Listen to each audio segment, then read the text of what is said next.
Tonight, not worth the risk. People are pushing the limits. They're getting out closer and closer to open water. The message from local first responders to stay off the ice. Plus, plotting a new course. Our world feels different than it did 5 years ago. Why local health authorities are announcing a strategic adjustment. And time well spent. It's important to take this break, take this pause, and, enjoy the fact that we have a family. Londoners embracing the Family Day spirit.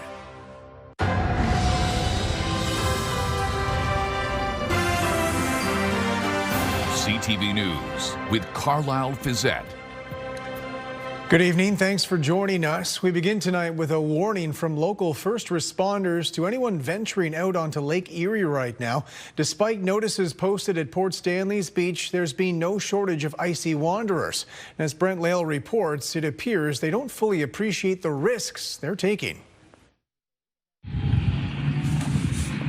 Port Stanley resident Ann Stevens quickly grabbed her camera when she saw this man riding his snowmobile in the harbor. That certainly ranks up there with one of the silliest things I've seen. He was one of dozens of people who ventured out onto Lake Erie over the weekend. You get a day like today where the sun is shining, it's nice and bright, and it's beating down on that ice, and those ice conditions can change in a matter of hours. It doesn't take days and weeks to change the ice condition. This drone video taken by photographer Paul Redmond shows just how far people have been walking from Main Beach in Port Stanley.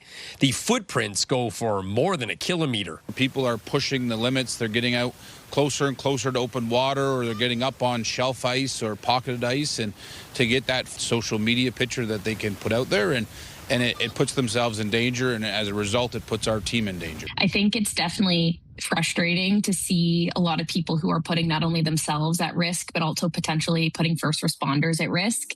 It's really important to know that especially such big bodies of water like Lake Erie, conditions are always unpredictable. With the temperatures expected above zero for the next few days, the Elgin County Drowning Prevention Coalition says the risk is even greater for those who venture onto the ice. Shelf ice forms in layers, and so you might have something that's thick here, but your next step or next spot, so to say, it didn't freeze solid. It's really tough because in one area that might be thick, the next you could fall through, and now you're needing help. Stevens has seen a lot of incidents over the years in the village and can't understand why people keep putting themselves and first responders at risk. I think because people are hearing that Lake Erie is 90%, 100% frozen, they think it's safe to go out. And we have the ice warning signs. People seem to just ignore the signs. Brent Lale, CTV News. Meanwhile, local conservation authorities are warning about inland waterways. According to the Upper Thames River Conservation Authority, warmer temperatures and rain will melt some of the snowpack, raising water levels. Officials say everyone should be cautious and avoid waterways in flooded areas. They expect the elevated levels to continue into next week, and children and pets should be kept away. Good evening, folks. I'm meteorologist Gary Archibald for CTV News. We are watching a rain, snow, icy mix with the potential of significant showers over the next 24 to 48 hours, not from this shortwave system, but another one that's rearing its ugly head to the west. Temperatures have been above seasonal. We've seen a lot of snow and ice melt, and through this evening, we're still above the freezing mark. There's a chance that we'll see even more fog developing late tonight into tomorrow morning, just like earlier today. I'll break down what you need to know on the rain front and see if those temperatures stay mild through the rest of the week. It's all coming up shortly. For now, I'll send it back to you at the desk. Carlyle. Thanks very much, Gary. A fire caused extensive damage to a North London home last night. This is the aftermath. Fire crews say they were called around 11 p.m. to Wright Crescent. They say there's extensive damage to the garage, including a car and 2 motorcycles. According to first responders, everyone inside made it out, and they were checked over at the scene for possible smoke inhalation. A 2-vehicle crash closed Springbank Drive early Sunday morning. Firefighters say one person needed extrication from a pickup truck that had flipped onto its side. The other vehicle had damage to its front end, sitting off the road on the curb. First responders say 2 people were hurt, but they did not disclose how serious their injuries were. The Port Stanley Terminal Rail has temporarily suspended operations after serious erosion was found beneath the historic Kettle Creek Bridge. We own the bridge, yes, and the repair estimates are creeping up to almost $500,000. Hopefully it comes in a little bit under that. So we are exploring some outside funding to help with this project. Officials say the issues were discovered during an underwater inspection back in December. They say low water levels in Kettle Creek have caused problems over the years. Since it was built in 1908, the creek has shifted, causing the water to swirl, speeding up as it passes the abutment, creating what officials call their biggest ever engineering concern. Engineered drawings are all done up and they've been submitted. We're hoping that the construction crews can start in the next couple of weeks, and if that happens, it's about a 4-week project, and we hopefully will be ready to go by Easter. Local health unit officials are launching a new strategic plan, altering their goals for the next 5 years. They say it's about better reaching the community in the wake of the pandemic and vaccine hesitancy. With more, here's Sean Irvin. Few would argue the field of public health has dramatically changed since the start of the decade. That reality has the Middlesex London Public Health Unit drawing up a plan to evolve. After the pandemic, we now have an opportunity to reset our direction moving forward. And so we have a new strat plan for the 2026 to 2030 5-year. But it is not just the pandemic that will shape the document and the organization's new slogan, Healthy People, Thriving Community. Our world feels different than it did 5 years ago. From increasing homelessness, ongoing substance use, increased population growth and complexity, more diversity in our communities, it's a different London, it's a different Middlesex County. Part of that change includes vaccine resistance, and not only to COVID-19. The resurgence of measles last year solidified the need for new communications techniques. My job is to recognize that there are folks who aren't confident in these products. Those are really fair questions. They're fair to be asked. And we need to be able to have robust answers and reassurance that says to folks, measles is a disease that historically killed young children. The strategic plan comes in the wake of a nearly 9% funding boost in the local portion of MLHU funding. Dr. Summers said the boost has kept most programs on track. But the agency is struggling with limited funding increases from the province. Ideally, we would need an annual funding increase equivalent with inflation, which in most instances is around that 3% mark. Okay. Over the last number of years, we've been receiving a 1% increase from our provincial funders, which hasn't kept pace either with inflation nor with population growth. In London, Sean Irvin, CTV News. A woman near Hanover is appealing for help tonight, reporting her dog stolen. She says it was taken because of the breed and isn't the first of its kind stolen in the area. With more, here's Scott Miller. Lucy's dog crate sits empty on Lauren Coates' kitchen floor, her food bowl still full of food. Coates says the 1-year-old Australian Kelpie they rescued 6 months ago and that was being trained to be her therapy dog was stolen on Wednesday while Coates and her partner were at work. She's very valuable, and she's a loved family member of our family, and I need to bring her home. Coates believes Lucy was stolen because of her breed and the price tag attached to Australian Kelpies. A Kelpie can go anywhere from $2,000 to all the way up to $10,000. Coates says she is aware of 3 other Australian Kelpies stolen in Grey Bruce within the past 2 weeks. She fears someone will start using Lucy and the others for breeding. She's my therapy dog, and with my mental health, the way it's been going lately, she's the one that calms it. Coates says the thieves who took Lucy also snatched her late mother's jewelry. She and her partner say they don't feel safe in their own home anymore. But she holds out some hope that Lucy will find her way back to them somehow. I'm a firm believer in hope. Lucy actually is my hope. Lucy's always been my hope since the day we got her, the day we rescued her from a really bad situation. Near Hanover, Scott Miller, CTV News. The London Knights hosted the Owen Sound attack in a family day matinee this afternoon. In across the line, big good shot, scores, peppered. A solid offensive performance by the Knights, led by Cohen Bidgood. That was his second goal of the game, to go with a pair of assists, earning first star of the game honors. The Knights won it by a final score of 6-2, and with the victory, they clinch a playoff spot. Their next game is Friday when they host the Barrie Colts. The Knights game wasn't the only outing for families enjoying a day off from work or school. With more on what they were up to today and what Family Day itself means to them, here's Lauren Stallone. From hitting the slopes at Bowler Mountain to taking a stroll through Springbank Park, families are gathering across London to spend time together. We were planning to have a walk here, so we did a 5K. Yeah, we just finished it almost. And after that, we go have a lunch and coffee. While many adults use Family Day to reflect on all they have to be grateful for, it's important to take this break, take this pause, and, enjoy the fact that we have a family, everybody's healthy. Yeah, it means a lot. Children see the meaning of family as much simpler. Love, caring, and kindness. Family means to me the person that you love, they love you too. Family is like having fun and entertainment. As a provincial statutory holiday, some places like movie theaters and community centers are open, but many families are choosing to spend the day outdoors. We're going on a walk to get some fresh air together. We are walking here. We're going to the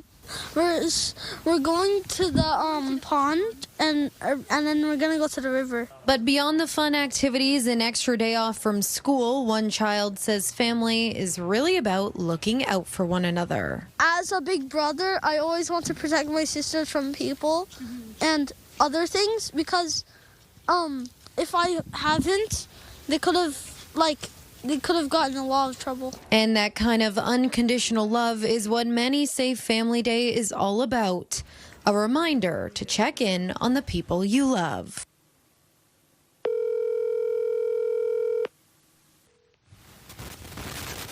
Hello. Hello. Hi. Happy Family Day. Happy Family Day. Lauren Stallone, CTV News. When we come back, the Olympic Games in Italy, Canadian curlers get caught up in controversy. Plus, spring training begins in earnest for the Toronto Blue Jays. Their season prospects coming off a campaign to remember.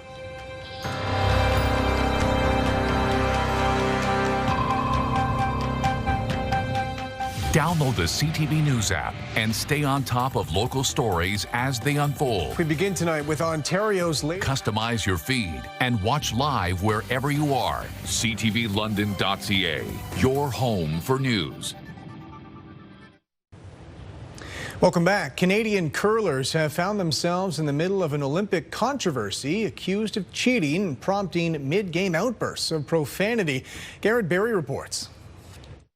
The dust still has not settled at these Olympic Games after an eyebrow-raising, particularly tense curling match between Canada and Sweden's men's teams on Friday night. And at the heart of it all is not only the swearing by Canadian third Mark Kennedy towards his Swedish counterpart, but also a technical controversy.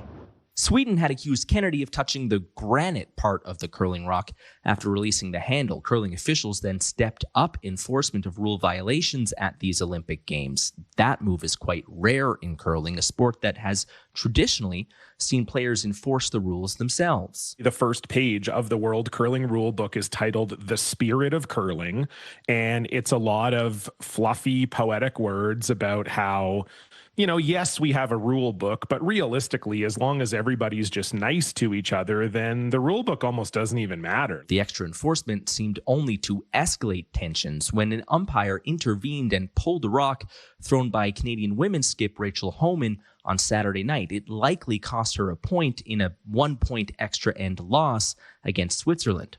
Afterwards, she told reporters the situation was absurd, insane, that she was unfairly punished, and denied any wrongdoing.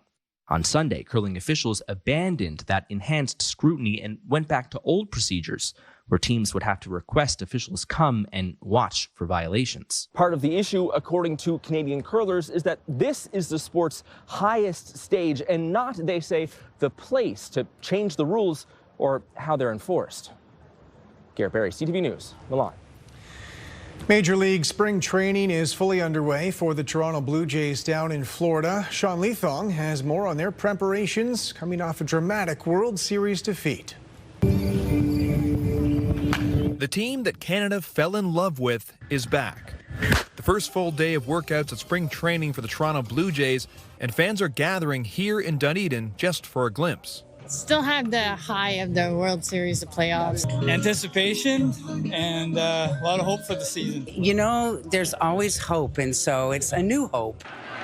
The last time fans saw this team together on the field was the heartbreaking extra innings loss in Game 7 of the World Series. Claudia Sanders came down from Toronto and is one of many fans who see this as a sequel to 2025. When you lose, you learn a lot, and you come back even harder. Jackie Ferraro and her kids are Blue Jays fans from South Florida who were inspired by what they saw last year.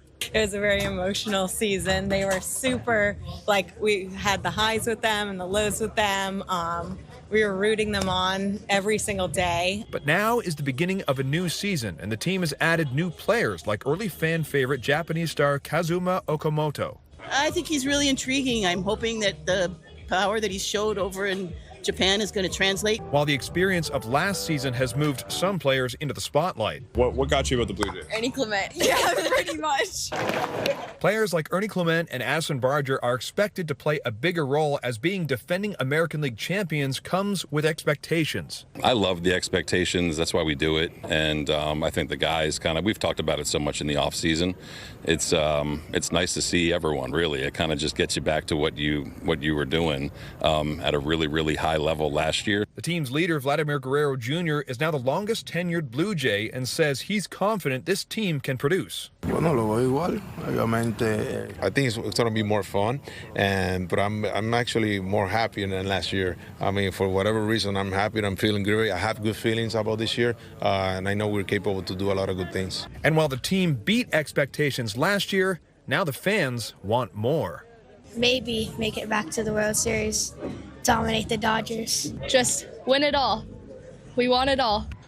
But today is just day one, with a long road back. So while today was full of hope with a bit of nostalgia, reality hits on Saturday when the Blue Jays start their preseason here at TD Ballpark in Dunedin. Sean Leathong, CTV News. An air quality warning has been issued for parts of southwestern Ontario. As Bob Belichico reports, recent winter weather is trapping pollution in the atmosphere, pushing air conditions into the poor range.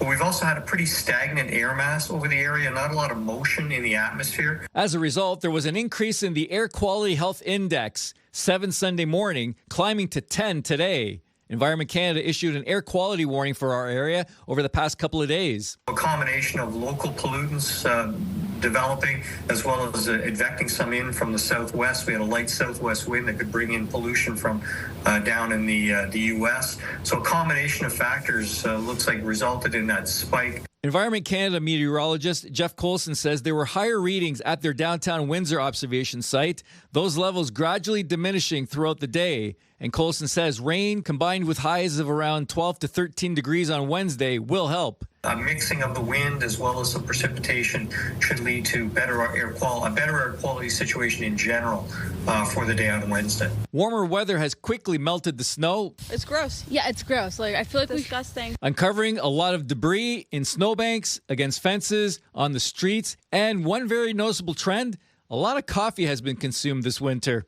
Kids that have to grow up seeing garbage everywhere on the ground all the time, and they're gonna start thinking that's normal, just leave garbage on the ground instead of throwing it out. City Councillor Ronaldo Agostino is encouraging residents to talk trash. He wants residents to call 311 or send him a message to help identify hot spots for garbage. I want to know where the garbage is so we can send our crews out there. We've got a great team at the City of Windsor. We've got St. Leonard's House. We've got people out there doing this, but we don't know unless you tell us. Bob Belichico, CTV News. And meteorologist Gary Archibald is with me now. I don't know if double-digit temperatures are in the forecast for us here in London, Gary, but it was an almost spring-like weekend for us here. I agree with that. Very much so. Saw some kids outside, inline skating, mountain bikes, right? People in shorts. Yeah, it certainly has been warm over the last 3 days, 72 hours. We are dealing with some changes on the way, hence this map to give you an idea of the municipalities that could be affected with freezing rain and or a winter storm situation. I'll break it down for you right now over the next 2 minutes. We were mild today, 4 degrees above seasonal, reach a high of 3. We've seen a lot of snow and ice melt. The winds will pick up in extreme southwestern Ontario and then die down across much of southern Ontario proper over the next, say, 4 to 8 hours. Temperatures are in the lower single digits. Not seeing any minuses here, but we will cool off through the Midwestern tier. Certainly when you factor in some light to breezy conditions across the region, it feels like -2, the wind chill factor at the airport in the great city of London, Ontario. And speaking of atmospheric balances or the flux that is ongoing, right? The atmosphere is always trying to balance itself out and never successfully does so. Cooler air across the prairies where it was warm over last week. Meanwhile, the lower Great Lakes have warmed up nicely. Thunder Bay's at +6. It's warmer there than in Toronto at +2. So we're getting pockets of warm air across Ontario. But this system here is going to bring some rain, snow, freezing rain through the midweek. Wednesday through, Grey Bruce moving east, Collingwood, Barrie itself, Parry Sound further north. Could see significant snowfall tallies. The city of London towards Kitchener-Waterloo will see a light rain shower late tonight, potentially, and then further towards the southwest along the Lake St. Clair shores, Chatham, Kent, Intuit. So too for Strathroy and Stratford, Ontario. Listowel might see some foggy conditions and some light rain. For the city of London, I'm looking at mild temperatures, so whatever these clouds produce, the precipitation remains rain. In fact, we might even see a slight nudge from 4 to 5 degrees, actually getting warmer as we approach midnight. Of course, weather doesn't work by the clock itself. It just happens to be the timing. But take a look at the breakdown, the temperature profiles for highs and lows, and the trend over the next 7 days. So the icons giving you an idea of the predominant conditions. We are wet, unsettled, at least for the next 4 days, with highs above the freezing mark and above seasonal. I think there's a good chance of significant rainfall for Wednesday, early in the morning and then through the afternoon. By the weekend, we're looking at highs around 0 or -1, and we'll see a rain-snow mix cooling off to more seasonal values in about 5 days. The Midwest, well, this is where things get messy. Potentially Tuesday night into Wednesday morning, rain, snow, freezing rain, and then cold enough where low temperatures are around the freezing mark for a rain-snow mix Thursday, Friday, Saturday. Sunday into Monday, look at this. The highs are now below seasonal, -2, -5 respectively. Prepare to get wet and see an icy mix of precipitation across much of southern Ontario for the next few days. Carlyle? All right, Gary, thanks very much. Coming up, calling for reconsideration. Post-secondary students and their concerns with the province's plans for tuition assistance. I hope you've been enjoying your Family Day long weekend. And when Pure Mornings returns tomorrow, an extra special someone is going to be back in the studio. Join us starting tomorrow morning at 6 a.m.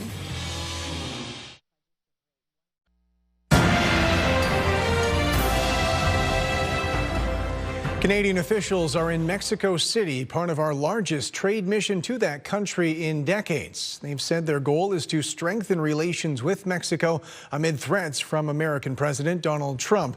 Rachel Aiello reports.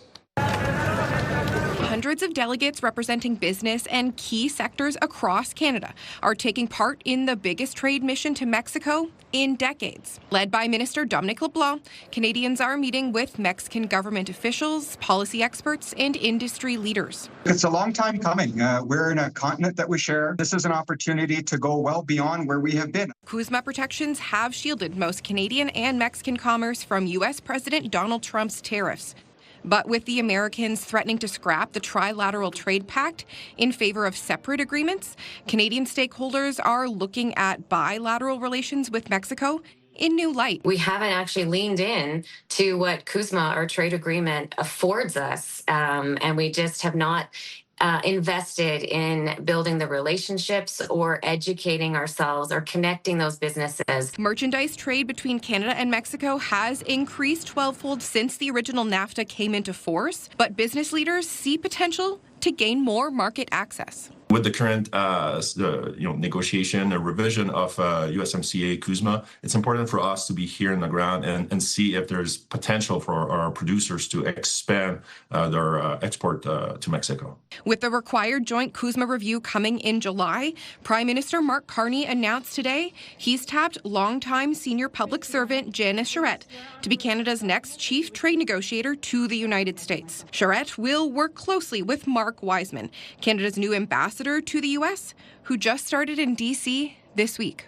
Well, of course, she's an incredibly experienced and seasoned bureaucrat and diplomat. This is exactly what we need. Reacting to Charette's appointment, the Conservatives said Canadian workers need results and not another bureaucrat or negotiator. Rachel Aiello, CTV News, Ottawa. The federal government's revamped electric vehicle rebate went into effect today. It could mean as much as $5,000 off a new EV, but as John Venevalley-Rao reports, the program isn't without controversy. Well, here at the Auto Show, a lot of the focus is on EVs. They're all over the place, with automakers showing off their latest models and hoping sales will get a boost thanks to the return of that federal rebate. As of today, if you buy an electric vehicle for under $50,000, you can get $5,000 off a full EV, $2,500 off a plug-in hybrid. Now, while Ottawa and Beijing reached a deal recently, allowing nearly 50,000 EVs built in China to be sold in Canada at a much lower tariff rate, none of those qualify for the federal subsidy, which is aimed at reviving sales, which took a hit after the rebate program ended last January. According to BMO Economics, sales of EVs fell from 15% of the market in 2024 to about 9% last year. Still, despite the discount, some of those here checking out EVs express concerns about the charging infrastructure in Canada and vehicle range. Yeah, just the range in the winter time. They tend to be like 30% less. Maybe the concern would be, I guess, winter. What happens in extreme cold weather and whatever, like what's the performance like? I feel like that ecosystem isn't as good in a place like North America because everything's so far apart. So that anxiety is always there. Now, there are about 14,000 public charging stations in Canada, but some EV advocates say that's still well short of what's needed to achieve widespread adoption. John Venevalley-Rao, CTV News, Toronto. Organizations representing Ontario post-secondary students are raising concerns about the provincial government's plans for college and university funding. Officials detail a system that overhaul last week, dramatically decreasing the amount of grant money available through OSAP. Robert Lothian has more on the impact. Relief for colleges and universities, students fear, is coming at a cost, and it's one they say they'll have to pay. We want to ensure that our universities can continue to function and continue to provide the services and education that they offer. But where I want to make a comment is that I don't know if affordability has been taken into consideration, because at this time students are in a cost of living crisis. The Ford government overhauling post-secondary funding last week, a $6.4 billion infusion of cash, unfreezing tuitions, and changing how financial assistance, commonly known as OSAP, is doled out. The University of Windsor Students Alliance warns those on campus can't take on rising education costs with less support. It's quite disappointing to hear that the OSAP changes are happening at a time like this when affordability is at a crisis with students and tuition is being raised on that end. Currently, up to 85% of a student's OSAP funding can be a grant, and at least 15% is a loan that must be repaid. The new model drops the cap on grants to 25%, and the loans accruing interest after graduation rise to a minimum of 75%. Like education at that point is now becoming less equitable and less accessible for students. The UWSA is asking the province to review the OSAP changes immediately, but the Ford government claims the changes are necessary to keep schools afloat. If we want Ontario to have a competitive workforce tomorrow, we need to strengthen our post-secondary institutions today. At Windsor, Maura is urging decision makers to consult with those in the classroom. We weren't consulted on these things, and we want to ensure that students are being consulted prior to making decisions that ultimately affect them more than anybody else. Robert Lothian, CTV News. After today, Canadian Toys R Us gift cards are no longer valid. A judge ruled the struggling retailer could stop accepting gift cards 2 weeks after filing for creditor protection. Creditor protection proceedings began earlier this month as company officials reported issues in paying their bills. Court documents show they had more than $36 million in outstanding gift card obligations at the time. Later on CTV News, crowds flock to the Kinsman Sugar Bush, now open for the season, while this season's sap hasn't even been tapped yet. Welcome back. A new report out of Quebec says the province's auto insurance board lied to cover its tracks, misleading the public. Geneviève Beauchemin has more on the report's findings and the ensuing political fallout. C'était ça que j'attendais tous, je pense. In a more than 800-page report, Judge Denis Galland provides a detailed roadmap of the scandal. Trop vaste, trop ambitieux. He calls the program to digitize services of the SAAQ, Quebec's Automobile Insurance Board, too big, too ambitious, too risky. It was the biggest of its kind in Canada when it was launched. But Galland also says officials deliberately lied for 10 years to hide cost overruns pegged at around $500 million. In 2023, the fumbling of the website launch forced Quebecers to line up in the cold for hours as they raced to register their vehicles or renew their driver's licenses. Il y a une ligne qui va d'ici jusqu'au Pérou, là. There's a line from here to Peru, said this man at the time. Il y a des longues files d'attente. The scandal drove down Quebec Premier François Legault's popularity. He says the report now clearly shows his government did not know the full extent of cost overruns. Les recours judiciaires. And he says he's looking into potential legal action against officials who lied.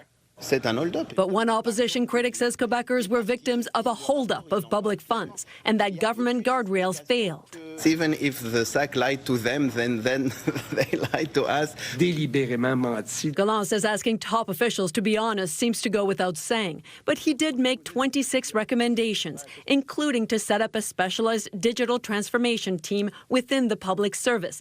This to lessen reliance on contracts with big private companies. That's possibly a lesson for other jurisdictions as provinces race to digitize healthcare and other services. The Commission says this scandal should not discourage other digital transformation programs, but could serve as a warning signal. Geneviève Beauchemin, CTV News, Montreal. Canadians will soon be allowed to visit China without a visa. The new rules will take effect tomorrow. Canadian citizens can stay for up to 30 days for business, tourism, exchange programs, or visiting family. Previously, Canadians entering mainland China were required to go through a lengthy application process and pay more than $100 in fees.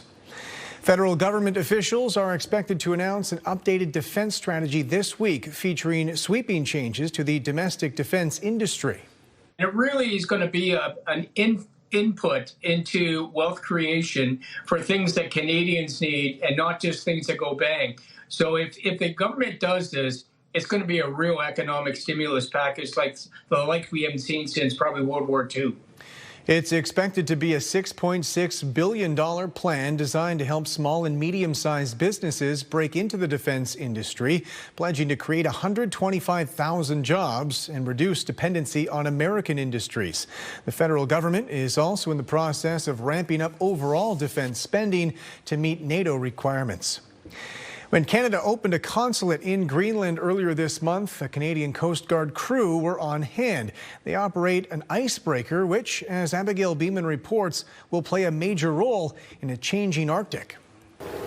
Use guys all bumped us out of the Gulf of Maine. Okay. In a very violent storm in a very small Touring the Jean Goodwill, the Governor General's husband shares a personal story, crediting the Coast Guard for saving his life. Well, Thank you. Well, that's what we're here for. Icebreaking is my passion, and I'm very dedicated to the Coast Guard. Icebreaking is the ship's main purpose. But as Captain Catherine Lacombe gives us a tour, it's clear this crew does more. You delivered a baby? Yes. The medical center has everything from oxygen to IV drips to drugs. And like all Coast Guard nurses, nurse practitioner Heather Tracy is trained for search and rescue missions in remote northern communities. We have all the equipment to immobilize them, spine board them, everything that you would have in an ambulance or in a nursing station in the north, we have on board here. This is the Jean Goodwill's lifeboat. In case of emergency, it can fit all the crew on board. That's 33 people right now with a capacity of up to 40. It has changed extremely. Climate change is a reality. Lacombe has worked in the Arctic for 25 years. She and her crew see the impact of climate change right in front of them. Having less ice, that means there's more open navigational passage, which lead to an increase of ships coming. How the world is going to react to no ice in the Northwest Passage, and how does the world react to large cargo ships and large vessels that are going through there without a lot of oversight. The ship's chief engineer thinks more oversight is needed in Arctic waters and says Canada's Coast Guard can provide it. It's going to become a very much more important trade route that many more countries will look to utilize on a regular basis. But this 28-day trip back from Greenland to Canada will be Chris Longley's last. After 36 years at sea, he's retiring. Excited there's a focus on expansion for Canada's Coast Guard as the world pays more attention to the Arctic. Abigail Beeman, CTV News, Nuuk, Greenland. Let's take a look at our CTV News weather snapshot. Thanks to Kelly Pinoy for sharing your image with us. Expect cloudy conditions tonight with about a 60% chance of drizzle and fog patches developing early tomorrow morning through the overnight. More fog is anticipated through the mid-morning and perhaps some light showers. Also, there is a special weather statement for freezing rain for parts of the Midwest for Wednesday.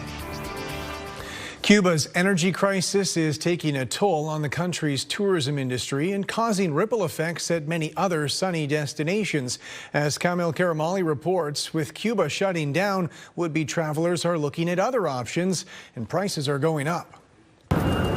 Here at Canada's largest airport, travelers looking to escape the cold, Just the weather, I guess, the beach. might be surprised to find how much more it's going to cost. You actually have to pay a lot in U.S. dollars, even when you're in Mexico. Cuba is experiencing a devastating energy crisis, and that means the thousands of Canadians who had plans to vacation on the Caribbean island are left scrambling to find other destinations. We're going into March break. The demand for other properties was very high, and it's last minute, so prices are going to be high. Thousands of dollars higher in some cases because of the short notice, and prices expected to remain high even if you're planning a getaway months down the road, since Canadians who vacation in Cuba will now be flowing into other resorts in other countries. I would call it the perfect storm. They can deem whatever price they want, and you know what? They're probably going to get it because that is a major player taken out of the picture if Cuba does not get back online.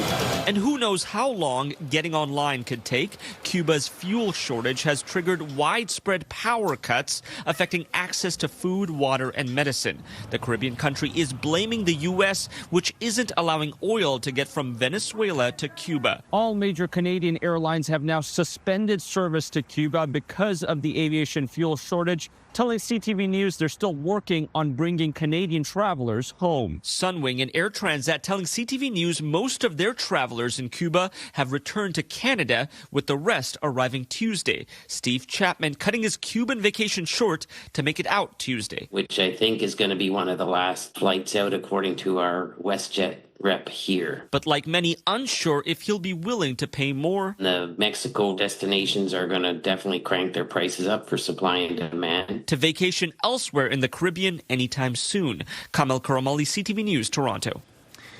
Changes are coming next school year for Ontario's youngest students. The Education Ministry is intensifying the kindergarten curriculum, asking teachers to spend more time on reading and math specifically.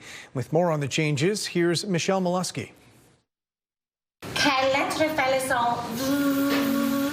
Kindergarten is the start of a 14-year journey of education. In Ontario, it's play-based. We want them to play. We want them to still have that curiosity and learning to extend their thinking and discovery through kindergarten. That won't change in September. The change is students will have certain expectations to meet. For example, our kindergartens will be exploring, counting, estimating up to 20. And they'll be doing addition and subtraction up to 10. The teachers will be expected to help students reach those specific thresholds.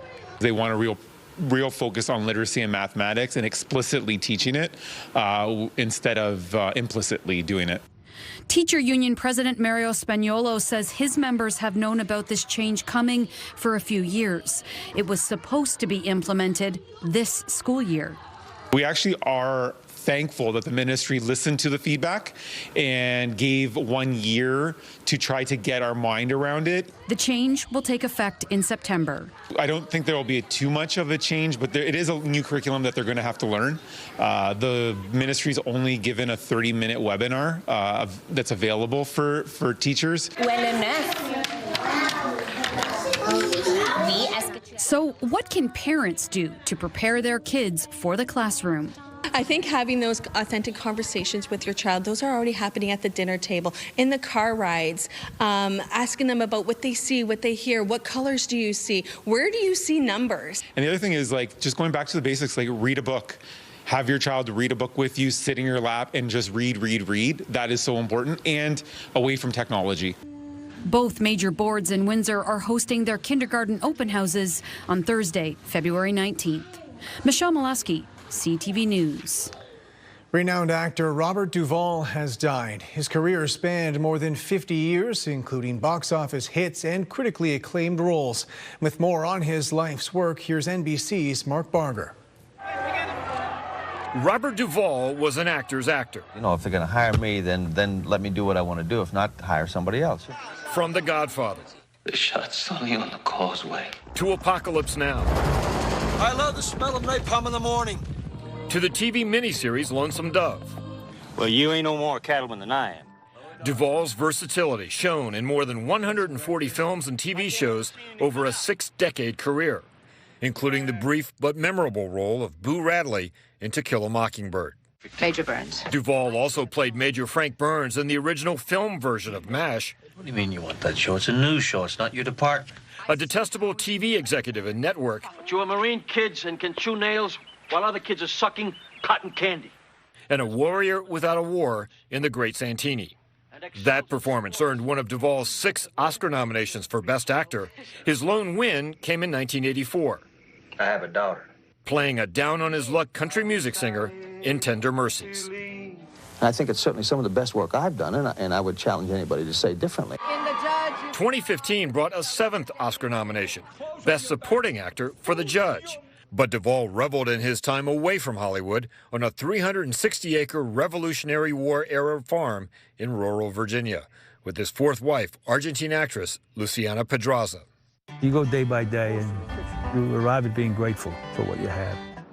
But it's what Robert Duvall gave to his legendary film career that will be his enduring legacy.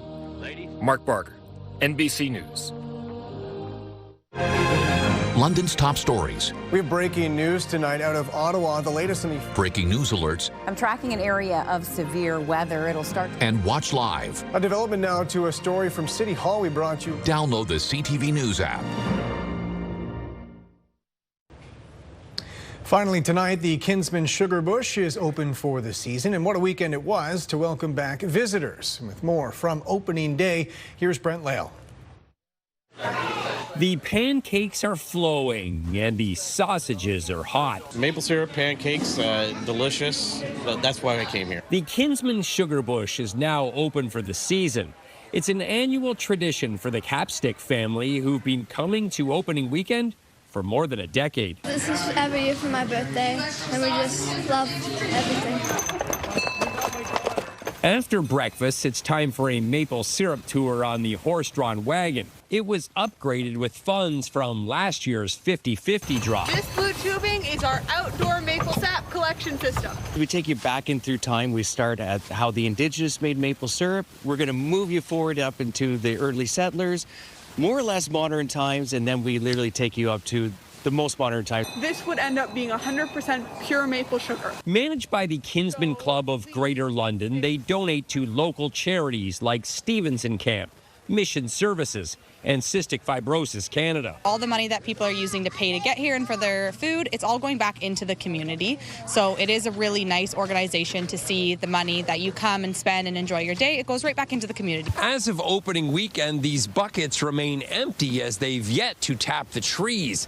They need temperatures of about 5 degrees during the day and overnight lows below 0. Maybe Julie can do something and have a long conversation with Mother Nature and sit there and see if she can, get the forecast to change a little bit. No need to worry, though. They've got lots of maple syrup stockpiled to get through until this year's batch gets flowing. After Family Day, the Sugar Bush will be open for 4 straight weekends starting February 28th. First is the food. It's really great. And we had a nice activity here. It's very educational. Brent Lale, CTV News. That's it for us. Thanks for watching. For your latest local headlines, you can always head to our website. I'm back tonight with your late news at 11. Bye for now.